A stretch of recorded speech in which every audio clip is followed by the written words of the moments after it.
Okay बच्चों, कैसे हो आप लोग? कल हम लोगों ने क्या देखा था?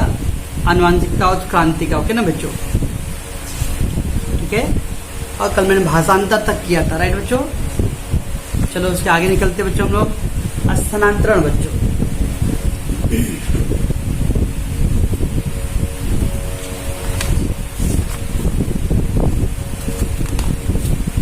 तो अगला है बच्चों स्थानांतरण। ओके, ये क्या? भाषांतरण में क्या था बच्चों? भाषा का अंतर। तो उनके जो ट्रिपलेट कोडान थे बच्चों, वो एक क्या होता था बच्चों?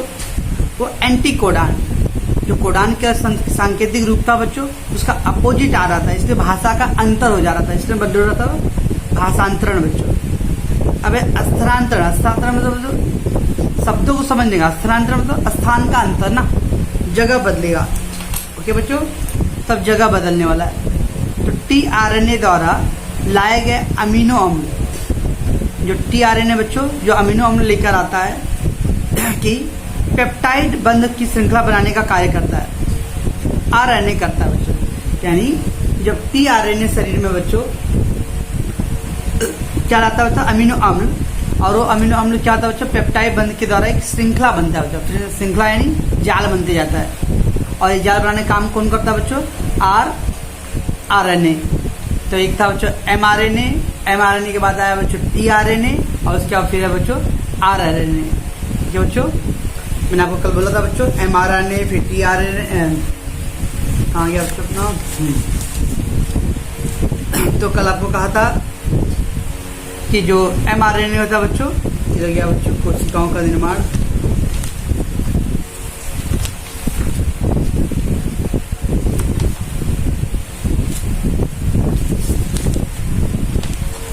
यस, डीएनए से क्या होता है बच्चों? आरएनए। आरएनए से प्रोटीन का निर्माण होता है, प्रोटीन से कोशिका बनता है, कोशिकाओं से हमारे शरीर की रचना होता है बच्चों। ओके, उसी दौरान एमआरएनए का निर्माण होता है बच्चों। एमआरएनए के बाद आता है बच्चों टीआरएनए, और टीआरएनए के बाद बच्चों क्या आता है? आरआरएनए। 3 है बच्चों। ओके, आरएनए के 3 भाग है। पहला एमआरएनए, एमआरएनए से बनता है टीआरएनए, और टीआरएनए से बनता है बच्चों आरआरएनए बनता है बच्चों। तो MTR। ठीक है बच्चों, चलो देखते बच्चों स्थानांतरण का। तो स्थानांतरण टीआरएनए द्वारा लाए गए अमीनो अम्ल की पेप्टाइड बंध की श्रृंखला बनाने का कार्य आरआरएनए करता है। इसी दौरान राइबोसोम, राइबोसोम बच्चों एक प्रोटीन का भाग है। जैसे न्यूक्लियोटाइड्स था बच्चों कल, वैसे राइबोसोम ये भी एक प्रोटीन का ही हिस्सा है बच्चों। तो प्रोटीन के अलग अलग प्रकार है कुला। ओके बच्चों, तो इस दौरान राइबोसोम नामक एमआरएनए के एक सिरे से दूसरे सिरे तक एक एक ट्रिपलिक कोडान के अंतर पर सरकता जाता है। तो एमआरएनए क्या होता है बच्चों? एक सिरा यानी एक किनारे से दूसरे किनारे तक, एक सिरे से एक किनारे से दूसरे किनारे तक बच्चों एक एक के अंतर पे सरकना। एक जो ट्रिपलिक कोडान है बच्चों, एक एक ट्रिपलिक कोडान जो था अंतर पर सरकता था, खिसकता जाता है बच्चों। इस क्रिया को बोलते हम लोग स्थानांतरण बच्चों। यानी टीआरएनए जब बच्चों अमीनो अम्ल लेके आता है तो पहले कौन सी श्रृंखला बनता है बच्चों? पेप्टाइड बंध बनता है। ओके, ये श्रृंखला बनाने का काम कौन करता है बच्चों? आरआरएनए। इसी जब ये आरएनए की क्रिया चलता रहता है बच्चों, इसी दौरान क्या होता है? राइबोसोम नामक एक एमआरएनए जो है प्रोटीन बच्चों, वो एक सिरे से दूसरे सिरे तक एक एक ट्रिपलेट कोडान के अंतर पे क्या था? सरकता था। यानी एक सरका फिर एक छुड़ गया, फिर एक सरका फिर एक छुड़ गया, यानी एक एक के अंतर पर सरकता जाता है। इस अंतर पे सरकने की क्रिया को ही बोलते बच्चों लोग स्थानांतरण करते हैं। ठीक है बच्चों, टीआरएनए से पहले क्या था बच्चों? अमीनो अम्ल बनता है। वो अमीनो अम्ल क्या था? पेप्टाइड श्रृंखला के में एक बंध का निर्माण, श्रृंखला यानी साखली, जाल बच्चों, जाल बनाता है। ये जाल बनाने का काम कौन करता है बच्चों? आरआरएनए। जब ये जाल बनता है तो उसी टाइम बच्चों क्या होता है? राइबोसोम नामक एक एमआरएनए जो होता है वो एक सिरे से दूसरे सिरे तक एक एक कोडान, एक एक ट्रिपलेट कोडान के अंतर पे क्या होता है? खिसकते जाता है बच्चों। और यह क्रिया पूरा क्या कहलाता है? स्थानांतरण। क्यों बच्चों? खिसक रहा है ना, एक जगह से दूसरी जगह जा रहा है। ठीक है बच्चों, इसलिए इसका नाम पड़ गया स्थानांतरण बच्चों। ठीक है,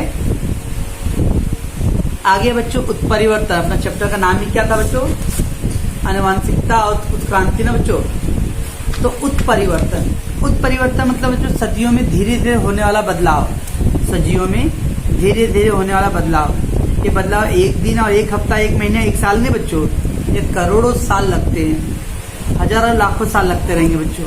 ओके, तो सजीवों के जनकों के कारण ही उन अपने जैसे नए सजीव का निर्माण कर सकते हैं। तो सजीव बच्चों जो भी सजीव आपने पढ़ा रहेगा 9th में बच्चों, प्रजनन क्षमता। प्रजनन मतलब बच्चों अपने जैसे नए जीवों को जन्म देना। तो प्रजनन मतलब क्या होता है बच्चों, अपने जैसे नए जीवों को जन्म देना। ठीक है बच्चों, तो एक सजीव नए जीव को जन्म देता है बच्चों, तो किस वजह से बच्चों, तो जनुक की वजह से, जीन से बच्चों, जेनेटिक। तो जनुक के कारण ही वे लोग अपने जैसे नए सजीवों का निर्माण करते हैं बच्चों। अब वो बच्चों जनन नए शिशु को जन्म देना बोल सकते हैं, या तो फिर अंडे से बच्चों। अब बहुत सारे जीव होते हैं जो अंडे से जन्म होता है बच्चों, सांप, पक्षी, मुर्गी, ये सब क्या हो गया बच्चों, अंडे से होता है। गाय, कुत्ते, भैंस, मानव, जो ये सब क्या होता है, नए ये अपने जैसे शिशु को जन्म देते हैं बच्चों। ये सब क्रिया होने के लिए बच्चों किसकी जरूरत पड़ता है, जनकों का बच्चों। ओके, परंतु कुछ जनक ही उसी रूप में अगली पीढ़ी में संक्रमित होते हैं। ये जो जनक होते हैं बच्चों, वो ट्रांसफर होते रहते हैं एक पीढ़ी से दूसरी पीढ़ी में बच्चों। दादाजी का जनक ज्यादा है, पिताजी में, पिताजी का जनक हमारे अंदर वाले आने वाले जीव में बच्चों, ये ट्रांसफर होते रहता है बच्चों। परिणाम स्वरूप माता पिता के कुछ अनुवांशिक गुणधर्म उनकी संतान में आ जाते हैं। ये जनुक की वजह से बच्चों, जब जनुक एक पीढ़ी से दूसरी में ट्रांसफर होता है बच्चों, तो ऑटोमेटिकली माता पिता के जो गुणधर्म है बच्चों, उनके बच्चों में संक्रमित होने लगते हैं। ओके बच्चों, लेकिन कभी कभी देखते हो बच्चों, ऐसा नहीं कि सारे गुणधर्म एक जैसे होते हैं। कभी कभी देखते हो माता पिता का रंग रूप, लेकिन बच्चों का रंग रूप एकदम ही अलग रहता है बच्चों। कभी कभी, ज्यादातर केसेस में तो बच्चों माता पिता के जैसे गुणधर्म ही ऑलमोस्ट रहते हैं, लेकिन कभी कभी कुछ ऐसे एक्सेप्शन केस आते हैं, एक्सेप्शन मतलब अपवाद केस आते हैं बच्चों, जहाँ माता पिता का गुणधर्म से बच्चों का गुणधर्म टोटली अलग होता है बच्चों। एक क्यों होता रहेगा अचानक, तो कभी कभी क्या होता है बच्चों, इन जनुकों में अचानक परिवर्तन होता है और जनुक का कोई न्यूक्लियोटाइड अचानक अपनी जगह से बदल देता है बच्चों। तो जब जनुक बच्चों एक पीढ़ी से दूसरी पीढ़ी में ट्रांसफर होता रहता है, उस समय क्या होता है, जनुक बच्चों में छोटा सा परिवर्तन हो जाता है और वो अचानक अपना जगह बदलते रहता है। इससे ही कहते हैं हम लोग उत्परिवर्तन बच्चों। यही कारण देखते बच्चों, कभी कभी मान लो अगर माता पिता दोनों का हाइट एवरेज से अच्छा है बच्चों, मान लो 6 फीट है, लेकिन फिर बच्चे का हाइट एकदम कम है, या माता पिता का हाइट कम है, फिर भी अरे बच्चों का हाइट कभी कभी ज्यादा हो गया बच्चों, ज्यादा 90% केस से 99% केस से बच्चे माता पिता के जैसे ही रहते बच्चों। देखिए 1% ऐसा केस होता है बच्चों जब एकदम टोटली अलग होता है बच्चों। क्यों? क्योंकि बच्चों जो जनुक होते हैं बच्चों, उसके न्यूक्लियोटाइड अचानक क्या होता है, कभी कभी अपना जगह बदल देता है। अपना जगह बदलने के कारण ही क्या होता है बच्चों, उनके जनुकों में छोटा सा परिवर्तन आ जाता है।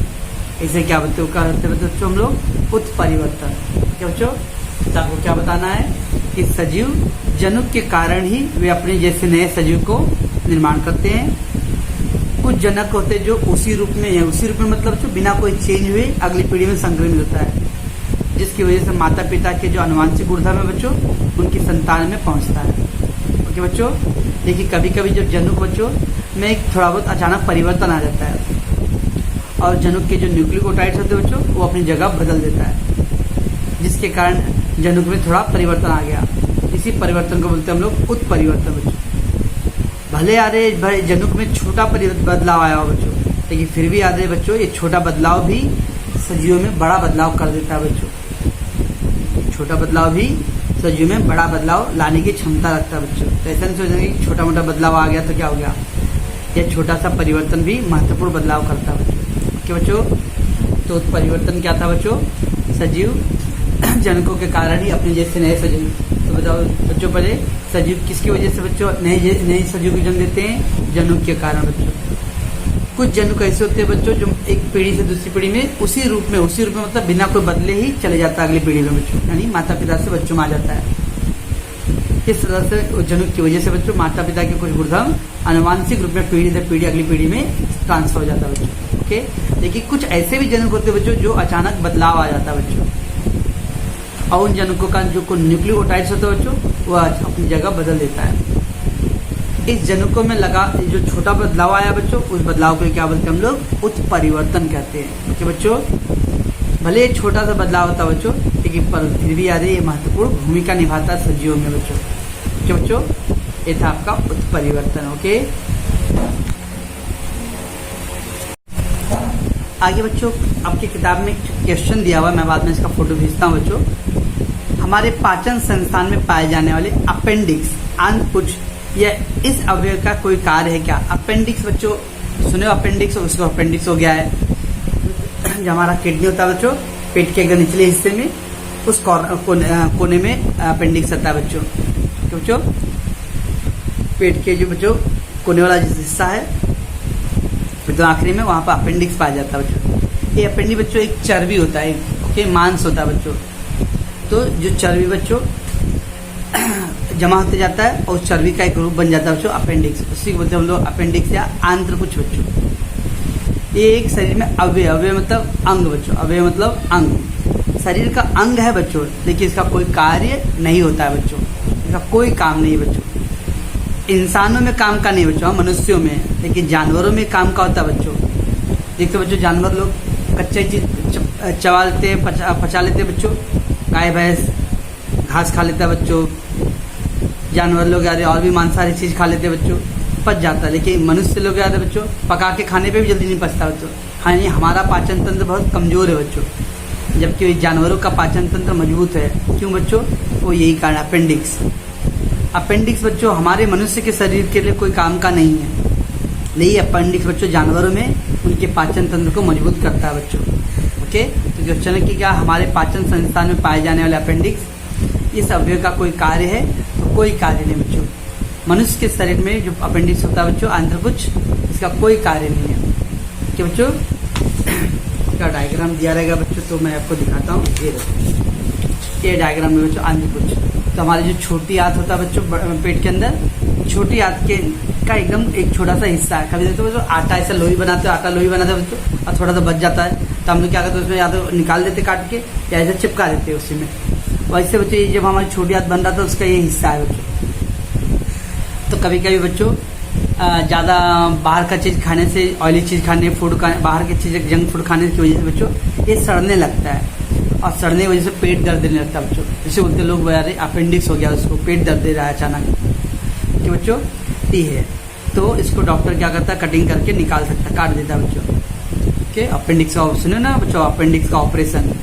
तो हमारे शरीर में बच्चों ये अपेंडिक्स का कोई यूज नहीं है, कोई उपयोग नहीं है। ओके, इसे अवशेषांग बोलता है, अभी आगे हम लोग पढ़ेंगे बच्चों बाद में।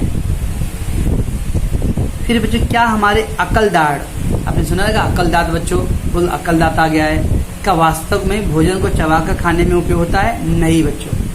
अकल दाढ़ एक दांत नहीं होता बच्चों, एक मांसपेशियां होता है एकदम, जो दांत के 32 दांत आने के बाद एकदम अंदर एकदम आखिरी भाग में आप आईने में आ करके आपका नहीं आया रहेगा, अभी 20-25 साल में आता है बच्चों, 22-20 के बाद आता है। तो देखो तो सफेद आप देखोगे तो एकदम आखिरी में एकदम मांस जैसा खा लेता है कि बच्चों, उसे बोलते हैं हम लोग अकल दाढ़ या अकल दांत बोलते हैं बच्चों। ओके, इसका भी कोई उपयोग नहीं है बच्चों, ये हमारे भोजन को ना तो चबाने में काम करता है ना किसी और काम में बच्चों। ओके, ये सब हमारे शरीर में अवशेषांग बोलते हैं बच्चों। अवशेषांग मतलब बच्चों ऐसे अंग बच्चों जो हमारे शरीर में कोई काम का नहीं है। ओके बच्चों, बट दूसरे के शरीर में काम, जैसे मैंने बोला बच्चों अपेंडिक्स जानवरों में दूसरी जगह काम का है बच्चों। ये अपेंडिक्स की वजह से बच्चों जानवरों में पाचन क्षमता अधिक होता है बच्चों। ठीक है बच्चों, लेकिन हमारे शरीर के लिए कोई काम का नहीं है बच्चों। ठीक है बच्चों, अगला क्वेश्चन बच्चों, डायनासोर जैसे महाकाय प्राणी क्यों नष्ट हुए बच्चों? डायनासोर जैसे प्राणी क्यों नष्ट हो गया बच्चों? तो एक्चुअली बच्चों बहुत सारे कारण हैं डायनासोर के नष्ट होने। एक चीज याद रखना बच्चों, बदलाव, परिवर्तन। जैसा अभी देख लो बच्चों, मनुष्य के लिए लो 2019 और 2020 में कितना बदलाव आ गया बच्चों। ओके, कोरोना की वजह से। अब बच्चों कोरोना की वजह से हमें जीने का अगर आदत अगर मिल गया रहेगा बच्चों, कैसे रहना है, हाथ लोगों से मिलाना है कि नहीं मिलाना है, हाथ पर अच्छे से धोना है रेगुलरली, मुंह पे हाथ नहीं रखना है बार बार, नाक में आँख में नहीं रगड़ना है बार बार, ये सब बदलाव बच्चों। अगर ये सब बदलाव हम सीखेंगे बच्चों तो धीरे धीरे हम इस कोरोना से लड़ लेंगे। लेकिन ये सब बदलाव अगर नहीं सीखेंगे तो दिन भर 24 घंटा कब तक घर में रहोगे भाई? 5 महीना हो गया ना घर में रह के हम लोग को, तब तो बाहर तो निकलना ही पड़ेगा, लेकिन उसके साथ आपको समय के साथ बदलना भी पड़ेगा बच्चों। ठीक है, तो ऐसे ही बच्चों डायनासोर जैसा जो विशाल का प्राणी था बच्चों, वो पर्यावरण के अनुसार अपने आप को ढाल नहीं पाया बच्चों। तो जब डायनासोर था बच्चों, उसके बाद जैसे जैसे बदलाव आता गया बच्चों पर्यावरण में, लेकिन डायनासोर अपने आप को नहीं बदला। वक्त के हिसाब से बदलना पड़ता है बच्चों, लेकिन डायनासोर अपने आप को नहीं बदल पाया। क्यों? क्योंकि उसमें पर्यावरण के अनुसार अनुकूलन क्षमता नहीं था बच्चों। अनुकूलन क्षमता मतलब बच्चों मौसम के हिसाब से अपने आप को ढालने की क्षमता। अनुकूलन क्षमता मतलब बच्चों पर्यावरण के हिसाब से अपने आप को ढालने की क्षमता। जैसे बच्चों हम लोग अगर मैं राजस्थान में जाकर रहने लगूँ बच्चों, तो 10 दिन 20 दिन तकलीफ होते लगेगा, लेकिन अगर राजस्थान के मौसम के हिसाब से अपने आप को मैं ढाल नहीं पाया बच्चों, तो मेरा वहाँ टिक पाना संभव नहीं होगा बच्चों। क्यों बच्चों? ऐसे ही था बच्चों, पर्यावरण तो बदलता जा रहा था, लेकिन डायनासोर अपने आप को बदलने को रेडी नहीं था। वो अपने आप को पर्यावरण के हिसाब से अब ढाल नहीं पा रहा था बच्चों। क्यों बच्चों?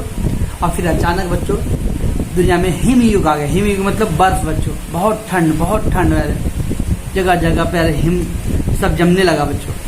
और चूंकि डायनासोर जो था बच्चों वो गर्म प्रदेश का प्राणी है बच्चों, उसको गर्म पर्यावरण चाहिए।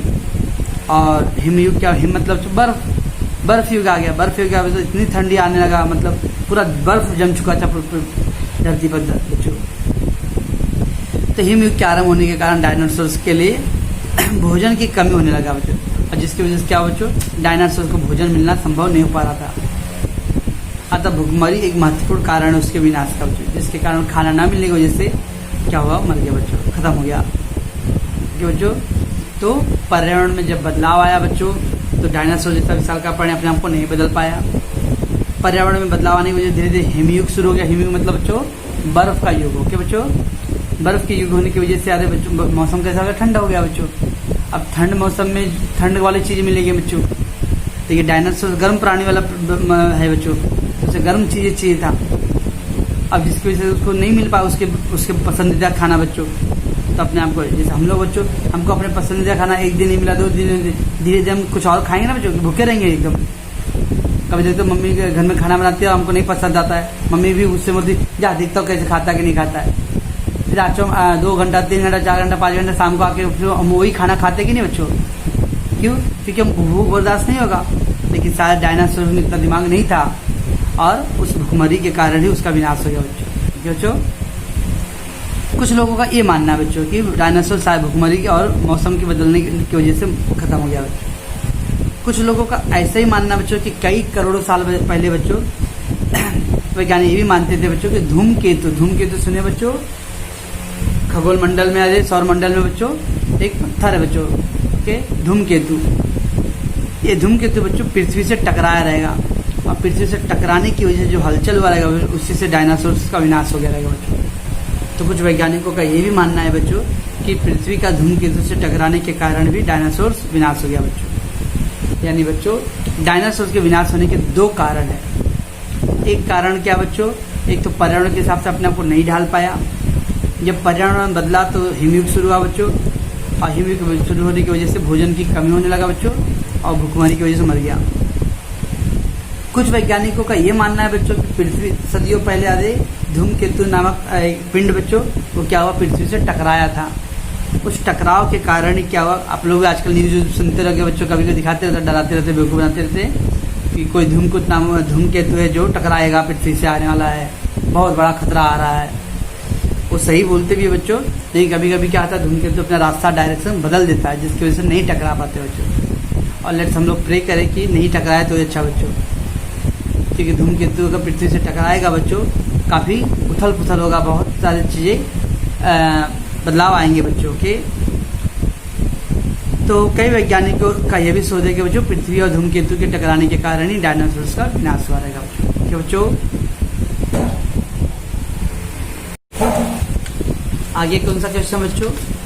प्राणी और पक्षी इनकी अनेक प्रजातियां नष्ट होती है। आप देखते हो बच्चों बहुत सारे पशु पक्षी अपने ज्योग्राफी चैनल पे या नेशनल ज्योग्राफी डिस्कवरी पे देखे रहोगे बच्चों, बहुत सारे जीव जंतु बच्चों समाप्त होते जा रहे हैं, जो दिखते नहीं है बच्चों। क्या कारण है बच्चों? एक तो कारण पर्यावरण का है बच्चों, ओके। एक जंगलों की कटाई है बच्चों।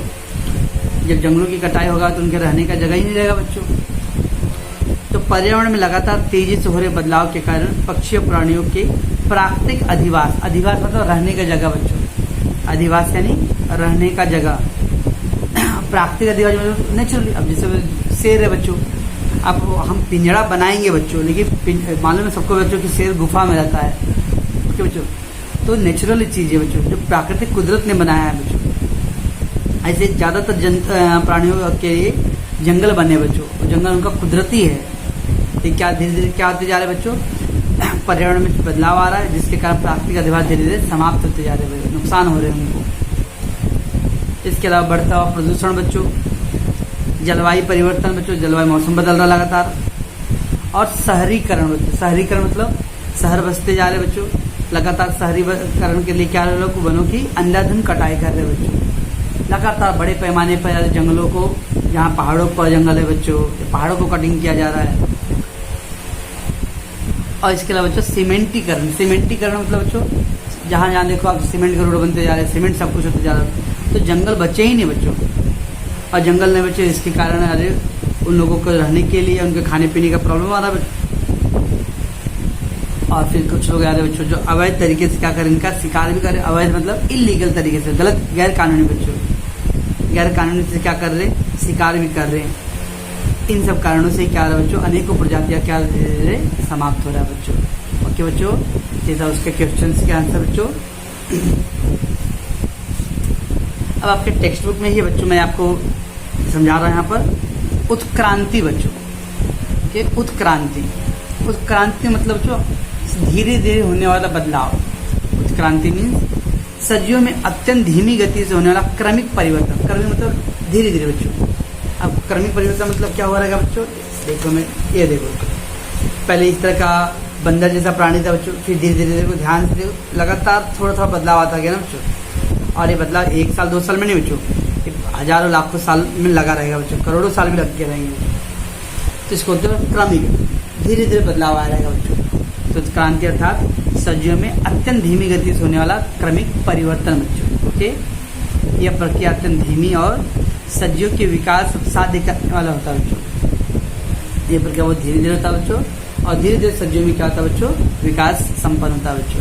ओके, प्राकृतिक चयन की अनुक्रिया के लिए सजीव के किसी एक होगा। प्राकृतिक चयन मतलब बच्चों क्या है, अब क्या होता है बच्चों, कुछ गुर्दम जो होता है बच्चों, अभी पढ़े थे बच्चों हम लोग उत्परिवर्तन कि कुछ गुर्दम होता है जो माता पिता में जन्म जो ट्रांसफर होते बच्चों, और कुछ बदलाव होते बच्चों। ये प्राकृतिक चयन है। मतलब ऐसे तो हर माता पिता चाहेंगे बच्चों कि अपने बच्चों में अच्छी चीजें डाला जाए ताकि उनका भविष्य अच्छा हो और ज्यादा लंबा जिए।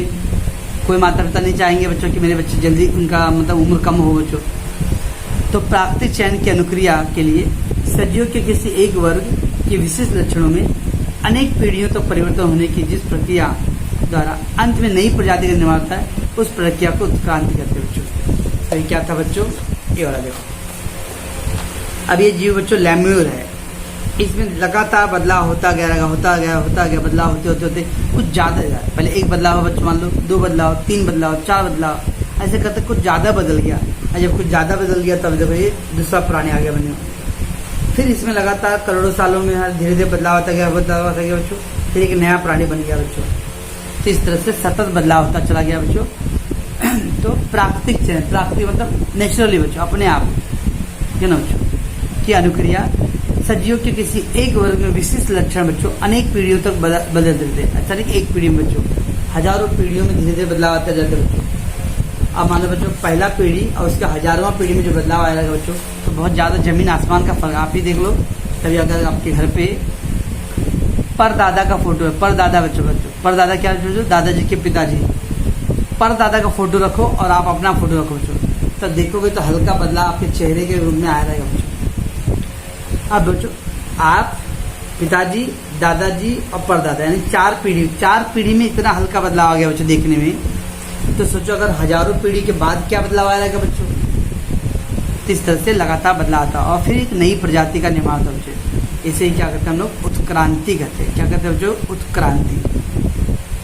तो सजीवों में क्रमिक रूप से धीरे धीरे बदलाव होता जाता है बच्चों। ये बदलाव के कारण ही सजीवों का विकास होता है बच्चों। ओके, और ये बदलाव प्राकृतिक रूप से होता है, नेचुरली होता है बच्चों, ये मानव निर्मित नहीं है।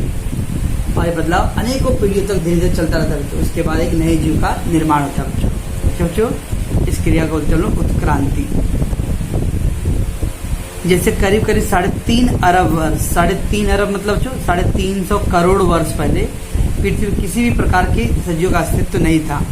ऐसा माना जाता है बच्चों कि पृथ्वी पर 350 करोड़ साल पहले कोई भी सजीव नहीं रहेगा बच्चों, नहीं हुआ होगा। प्रारंभ में अत्यंत धीरे धीरे सरल मतलब एक जीव एक कोषीय प्राणी बच्चों, एक कोषीय प्राणी मतलब अमीबा। आप सुने बच्चों अमीबा पैरामीशियम, यस। तो प्रारंभ में अत्यंत सरल तत्व रहे होंगे और अनेक जैविक और अजैविक जो प्रकार के सरल यौगिक जो है आपस में मिल गए रहेंगे बच्चों, और अनेकों जैविक मिल के क्या बन गया रहेगा, जटिल यौगिक बन गया रहेगा बच्चों। इनसे धीरे धीरे जटिल यौगिकों का निर्माण हुआ रहेगा और फिर धीरे धीरे प्रथिन और केंद्रक अम्ल का निर्मित हुआ रहेगा। प्रथिन बना रहेगा बच्चों, और केंद्रक अम्ल मतलब बच्चों, अम्ल मतलब लिक्विड बच्चों, और एक तरल पदार्थ बना रहेगा। इसलिए बोला जाता है बच्चों कि पहला जीव की जो उत्पत्ति हुआ है वो समुद्र में, पानी में हुआ रहेगा बच्चों, क्योंकि वो तरल पदार्थ था बच्चों। ओके, ऐसे अलग अलग प्रकार के जैविक और अजैविक पदार्थों के मिश्रण से मूल स्वरूप के प्राचीन कोशिकाओं का निर्माण होगा, और फिर धीरे धीरे बच्चों जैविक और अजैविक घटक आपस में मिल गए रहेंगे बच्चों। मिलते मिलते प्राचीन कोशिकाओं का निर्माण हुआ रहेगा बच्चों। ओके, और फिर धीरे वहां से शुरू हुआ रहेगा बच्चों पृथ्वी पर जीव उत्पत्ति बच्चों। तो क्या मतलब बच्चों, ये 350 करोड़ साल है, 3.5 अरब बच्चों। 1 अरब में 100 करोड़ होता है बच्चों, तो 350 करोड़ वर्ष पहले, 3.5 करोड़ नहीं बच्चों, 350 करोड़ वर्ष पहले कोई सजीव नहीं था बच्चों। लेकिन धीरे धीरे एक सरल तत्व, सरल मतलब बच्चों एकदम एक कोषीय प्राणी आ रहेंगे। उनके जैविक और अजैविक में लगातार बदलाव आ रहेगा बच्चों, आपस में मिलकर उन्होंने जटिल यौगिक बनाया रहेगा बच्चों, और धीरे धीरे अरे प्रथिन और केंद्रक अम्ल का निर्माण हो रहेगा बच्चों। क्या बच्चों, इस तरह से जैविक और अजैविक पदार्थों के मिश्रण से ही क्या बना हुआ बच्चों, प्राचीन कोशिकाओं का निर्माण हुआ बच्चों। क्या बच्चों, एंड द लास्ट पॉइंट बच्चों, कोशिका में थोड़ा बहुत अंतर होता है बच्चों होगा, और प्राकृतिक चयन के सिद्धांत से कुछ अच्छी वृद्धि हुई होगी। अब कोशिका में धीरे धीरे बदलाव आता है, एक कोषीय प्राणी, द्विकोषीय प्राणी और फिर बहुकोषीय। मनुष्य क्या है बच्चों, बहुकोषीय प्राणी बच्चों। तो कोशिकाओं में थोड़ा सा बदलाव आ रहेगा बच्चों, और कुछ अच्छी चीजें रहेगा बच्चों, वो मनुष्य में ट्रांसफर होता चला गया है, मीन्स जीवों में ट्रांसफर होता चला गया है। तभी अरे सभी सजीव आसपास की परिस्थिति के साथ समायोजन स्थापित नहीं कर सके उनका, और जो सजीव मतलब जो अच्छे गुणधर्म अगली पीढ़ी में ट्रांसफर कर दिया रहेगा बच्चों, वो जीवित रहेगा। और जो सजीव परिस्थितियों के हिसाब से अपने आप को नहीं ढाल पाया रहेगा बच्चों, वो क्या हुआ रहेगा, समाप्त हो गया रहेगा बच्चों। इसे ही कहते हैं हम लोग उत्क्रांति का सिद्धांत बच्चों।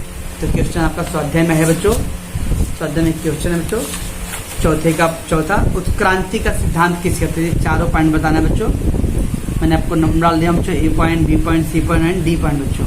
ओके, तो उत्क्रांति क्या बच्चों, एक धीरे धीरे होने वाली सतत क्रमिक परिवर्तन है बच्चों। ये परिवर्तन धीरे धीरे होता है, और यही इसी कारण से क्या सजीव का धीरे धीरे विकास होता है बच्चों। ओके बच्चों, ये जो परिवर्तन होता है बच्चों मनुष्य के हाथ में नहीं है, ये कुदरती है बच्चों, ये ईश्वर देन है बच्चों। कौन सा गुणधर्म माता पिता का अपने बच्चों में जाएगा बच्चों, ये मनुष्य के हाथ में नहीं है। ओके बच्चों, ये ईश्वरीय है, जैसे प्राकृतिक चयन से होता है बच्चों। और ये लगातार प्रक्रिया होते होते बच्चों एक पीढ़ी से हजारों पीढ़ी के बाद धीरे धीरे उसमें बहुत बदलाव आता है बच्चों, और ये बदलाव की वजह से नई प्रजाति का निर्माण होता है बच्चों। क्यों बच्चों, जैसे कि पृथ्वी पर 3.5 करोड़ साल पहले बच्चों कोई सजीव तत्व नहीं था, लेकिन धीरे धीरे सरल तत्वों का निर्माण हुआ रहेगा बच्चों। ये सारे सरल तत्व मिलते मिलते एक जैविक और अजैविक जटिल कोशिकाएं बनाए रहेंगे बच्चों, और इन कोशिकाओं के निर्माण से बच्चों प्राचीन सजीवों का निर्माण हो रहेगा बच्चों।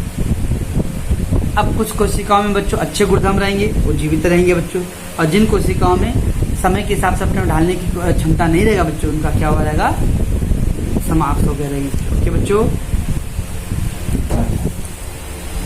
तो बच्चों आज हम लोगों ने क्या किया बच्चों, उत्क्रांति का सिद्धांत। आप लोग इसको अच्छे से समझोगे बच्चों और पढ़ोगे, ठीक है। कुछ डाउट है तो बोलना बच्चों, ओके।